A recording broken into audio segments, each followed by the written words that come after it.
30 مارچ 1432 کو سلطان مراد کے ہاں ایک بچے نے آنکھ کھولی۔ سلطان مراد نے اپنے اس بیٹے کا نام پیغمبر اسلام کے نام پر محمد رکھا۔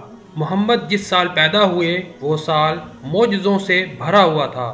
گھوڑوں نے بہت تعداد میں جڑواں بچے دیے، فصلیں 4 گنا زیادہ ہوئیں، تمام درخت اپنے پھلوں کی زیادتی کی وجہ سے زمین پر جھکے ہوئے تھے۔ دوسری طرف قسطنطنیہ کے آسمانوں میں دن کے وقت دمدار ستارہ دکھا، جس کی تعبیر یہ کی گئی کہ آج تک جس قلعے کی دیواروں کے اندر کوئی نہ آ سکا وہ دیواریں ڈھا دی جائیں گی۔ محمد جب 11 سال کے ہوئے تو سلطان مراد نے انہیں اماسیہ ریاست میں گورنر کی حیثیت سے بھیج دیا تاکہ وہ وہاں حکومت کرنے کا تجربہ حاصل کریں۔ انہوں نے وہاں محمد کی تربیت کے لیے بہترین اساتذہ بھیجے۔ محمد ثانی نے وہاں مذہبی اور دنیاوی تعلیم کے ساتھ ساتھ ہر قسم کی تربیت حاصل کی۔ اگست 1444 میں سلطان مراد نے گوشہ نشینی کا فیصلہ کیا اور اپنے بیٹے محمد کو واپس بلا کر تخت اس کے حوالے کر دیا۔ سلطان محمد کی عمر صرف 12 سال تھی۔ اس وقت وارنا کی جنگ کے خدشات نظر آ رہے تھے، چنانچہ انہوں نے اپنے والد کو خط لکھا کہ وہ آئیں اور فوج کی کمان سنبھالیں، لیکن سلطان مراد نے انکار کر دیا اور زاہدانہ زندگی کو ترجیح دی۔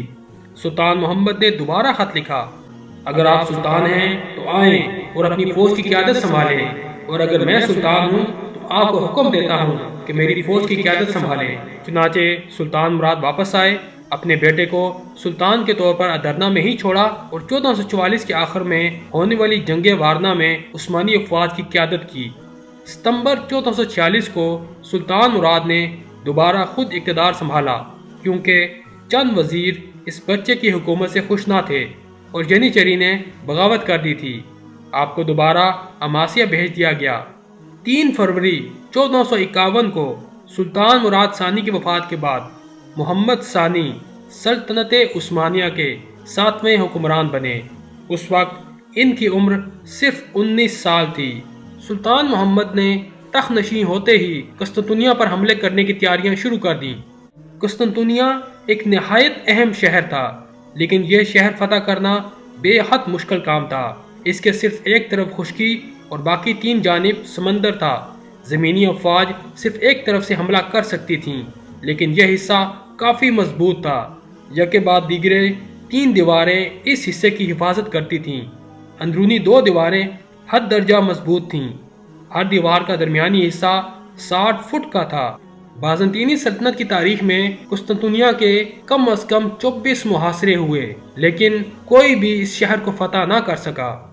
نبی کریم حضرت محمد مصطفیٰ صلی اللہ علیہ وآلہ وسلم نے فرمایا، یقیناً تم قسطنطنیہ فتح کر لو گے۔ وہ امیر بھی کیا باکمال ہوگا، وہ لشکر بھی کیا باکمال ہوگا۔ اس حدیث مبارکہ کی وجہ سے مسلمانوں کے ہر خلیفہ سپہ سالار اور سلطان کی خواہش رہی کہ وہ قسطنطنیہ فتح کر لے اور خوش نصیب کہلائے۔ ان میں حضرت امیر معاویہ رضی اللہ تعالیٰ عنہ اور اموی خلیفہ سلیمان بن عبد الملک کے نام شامل ہیں۔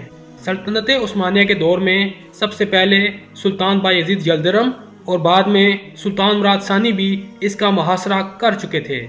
سلطان محمد نے قسطنطنیہ پر حملے سے پہلے باقی تمام دشمنوں سے صلح کر لی تاکہ وہ سکون سے قسطنطنیہ پر توجہ دے سکیں۔ سلطان محمد نے سب سے پہلے قسطنطنیہ سے تقریباً 5 میل کے فاصلے پر ایک قلعہ تعمیر کروایا۔ یہ قلعہ بایزید یلدرم کے بنوائے گئے قلعہ انازول کے بالکل سامنے تھا۔ باسفورس اب عثمانیوں کے قبضے میں تھا۔ کوئی جہاز سلطان محمد کی اجازت کے بغیر یہاں سے نہیں گزر سکتا تھا۔ ادرنا میں سلطان محمد نے 1.5 لاکھ فوج اکٹھی کی، لیکن صرف فوج کی تعداد ہی اس شہر کو حاصل نہیں کر سکتی تھی۔ قسطنطنیہ کی فتح کے لیے ضروری تھا اس کے خشکی کے علاقے کی طرف دیواروں پر تسلسل سے توپوں سے گولہ باری کی جائے۔ توپوں کا استعمال اس وقت ترک کر رہے تھے، لیکن سلطان محمد نے اربان نامی ایک عیسائی انجینئر سے ایک بہت بڑی شاندار توپ بنوائی جس کے گولے کا قطر 2.5 فٹ تھا۔ اس کے علاوہ انہوں نے چھوٹی توپیں بھی بنوائیں جو تیزی سے گولے برسا سکتی تھیں۔ قسطنطنیہ کے سمندر والے حصوں سے شہر پر حملہ آور ہونے کے لیے سلطان محمد نے 180 جہازوں کا بیڑا بھی تیار کروایا۔ 2 سال تک آپ محاصرے کی تیاریوں میں حد درجہ مصروف رہے۔ قسطنطنیہ کے حکمران شہنشاہ قسطنطین نے یورپین حکمرانوں کو مدد کے لیے خط لکھے، لیکن یونانی پادریوں کی مداخلت سے اسے زیادہ مدد نصیب نہ ہو سکی۔ جنیوا کا ایک کمانڈر گیوانی جسٹینیانی 2 جنگی جہازوں اور 700 منتخب سپاہیوں کے ہمراہ قسطنطین کی مدد کو پہنچا اور صرف 3000 یونانی فوجی اس کی مدد کو آئے۔ 6 اپریل 1453 سلطان محمد نے قسطنطنیہ کا محاصرہ کر لیا۔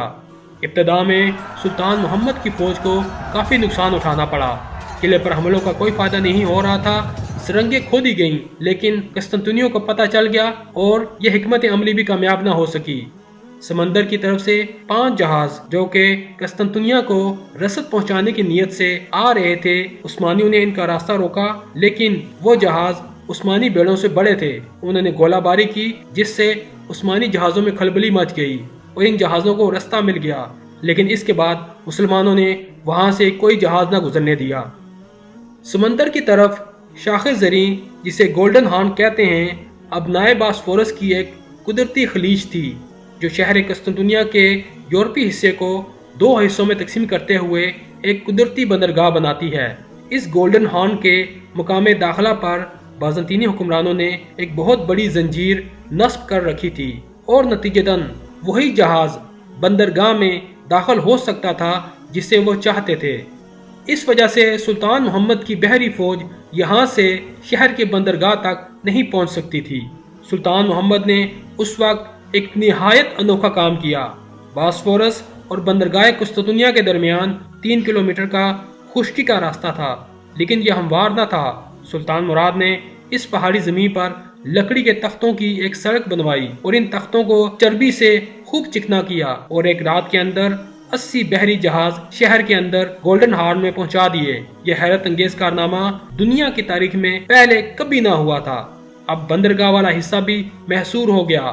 قسطنطین کو اپنی فوج کا ایک حصہ ادھر بھی لگانا پڑا۔ خشکی کی جانب سے بھی متواتر حملے جاری رکھے گئے۔ 7 ہفتوں کی مسلسل گولہ باری سے دیوار کے کچھ حصوں میں اچھے شگاف پیدا ہوئے۔ محاصرے کو 54 دن ہو چکے تھے، جنیجری دستہ ان شگافوں سے شہر میں داخل ہو گیا۔ اس کے پیچھے عثمانی فوج داخل ہوتی گئی اور یوں 29 مئی 1453 کو یہ شہر سلطان محمد نے صرف 21 سال کی عمر میں فتح کر دکھایا۔ سلطان محمد نے فتح کے بعد بے حد سختی سے حکم دیا کہ لوگوں کی جائیدادوں کو نقصان نہ پہنچایا جائے اور نہ ہی کسی قسم کی لوٹ مار کی جائے۔ سلطان محمد نے اس وقت کے مشہور گرجے آیا صوفیہ کو مسجد میں تبدیل کروا دیا۔ 1935 میں مصطفیٰ کمال اتاترک نے اسے میوزیم بنا دیا۔ سلطان محمد کو جب علم ہوا کہ حضرت ایوب انصاری رضی اللہ تعالیٰ عنہ جنہوں نے اپنی زندگی میں اس قلعے کا حصار کرتے ہوئے جامع شہادت نوش فرمائی تھی کہاں دفن ہیں، تو سلطان نے وہاں ایک مسجد بنوائی جس کا نام جامع مسجد ابو ایوب رکھا اور مسجد کی ایک طرف آپ کا مزار بنایا گیا۔ قسطنطنیہ کا نام تبدیل کر کے اسلام بول رکھا گیا جو بدلتے ہوئے استنبول ہو گیا۔ آپ نے استنبول کو اپنی سلطنت کا دارالحکومت بنا دیا اور شہر کی اثر نو تعمیر کروائی۔ سلطان محمد کو فاتح اور کیسر روم کے القاب دیے گئے۔ فتح قسطنطنیہ کے بعد سلطان محمد رکے نہیں بلکہ 30 سالہ دور حکومت کا زیادہ تر حصہ میدان جنگ میں ہی گزارا۔ یونان اور سربیا کو اپنا باج گزار بنایا۔ اگلے سال سلطان محمد بلغراد کی طرف نکل پڑے۔ ہنگری کا شاہ اس وقت جان ہونیاڈے تھا۔ اس مارکے میں سلطان محمد زخمی ہوئے اور مسلمانوں کا کافی نقصان ہوا، اس لیے سلطان محمد کو محاصرہ اٹھانا پڑا۔ دوسری طرف ہونیاڈے بھی زخمی ہوا اور زخموں کی تاب نہ لاتے ہوئے مر گیا۔ 1459 میں سربیا کا نام و نشان مٹ گیا اور یہ عثمانی سلطنت کا ایک صوبہ بن گیا۔ 1460 میں موریا کو سلطنت کا ایک صوبہ بنا دیا گیا۔ 1462 میں بوسنیا فتح ہوا۔ اب سلطان محمد فاتح ایشیا کی طرف متوجہ ہوئے۔ کرمانیا، سنیوب اور ترابزون پر قابض ہوئے۔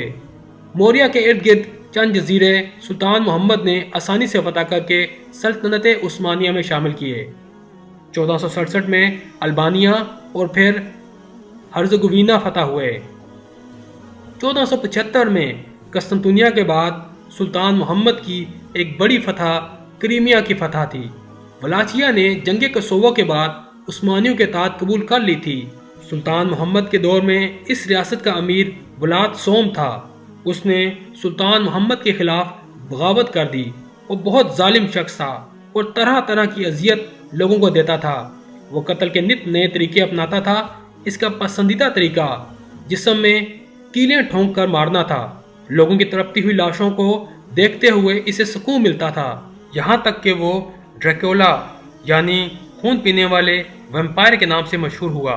جب یہ داستان سلطان محمد تک پہنچی تو ایک زبردست فوج تیار کی اور ولاچیا کا رخ کیا، لیکن ولاد نے راستے میں ہی ایک وفد بھیجا اور اطاعت قبول کر لی اور سالانہ خراج دینے کی حامی بھری۔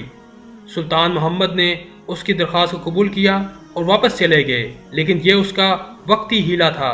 سلطان کے واپس جاتے ہی اس نے ہنگری سے مدد طلب کی، ان سے اتحاد کر کے دوبارہ وہی ظلم شروع کر دیا۔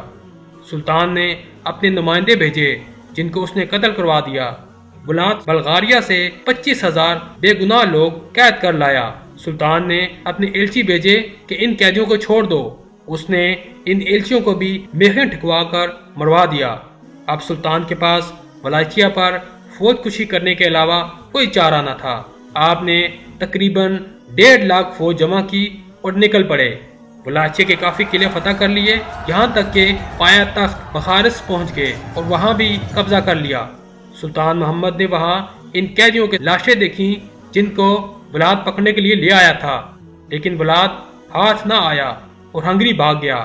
سلطان محمد نے اس کی جگہ اس کے بھائی راڈول، جس کی تربیت سلطان کے زیر نگرانی ہوئی تھی، کو حکومت سونپ دی اور ولاچیا کو باج گزار بنانے پر اتفاق کیا۔ یوں محمد فاتح نے ڈریکولا کے ظلم سے لوگوں کو نجات دلائی۔ اس معرکے کے بعد وینس کو دوبارہ فتح کر کے اپنا باج گزار بنایا گیا۔ سلطان محمد نے مسیح پاشا کی قیادت میں ایک لشکر روہوڈس بھیجا، لیکن جہاں عثمانی لشکر کو شکست کا سامنا کرنا پڑا۔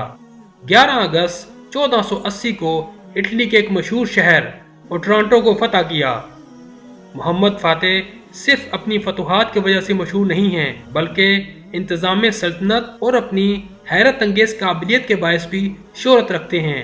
انہوں نے جو بھی شہر فتح کیے وہاں تعلیمی اداروں، مساجد اور مدارس کا قیام کیا، بے شمار پل، مارکیٹیں، محلات، پارک اور بازار وغیرہ بنوائے، پانی کے تمام مسائل حل کیے۔ ان کے دور میں عثمانی بندرگاہیں دنیا کی بہترین بندرگاہیں تھیں۔ آپ نے پہلی مرتبہ سلطنت عثمانیہ کے لیے باقاعدہ قوانین مرتب کیے۔ انہوں نے ہر نئے سلطان کے لیے برادر کشی کا علماء سے فتویٰ جاری کروایا، جس کے تحت تخت پر بیٹھنے والا ہر نیا جانشین دنیا کے امن و امان کی خاطر اور بغاوتوں کو ختم کرنے کے لیے اپنے بھائی کو قتل کر سکتا ہے۔ اس پر فرض ہوگا کہ وہ اس پر کاربند ہو۔ 2 مئی 1481 اس عظیم الشان سلطان کی وفات کا دن ہے۔ وفات کے وقت آپ کی عمر 49 سال تھی۔ چند تاریخ داں یہ بھی کہتے ہیں کہ انہیں زہر دیا گیا تھا۔ آپ کو استنبول میں دفن کیا گیا۔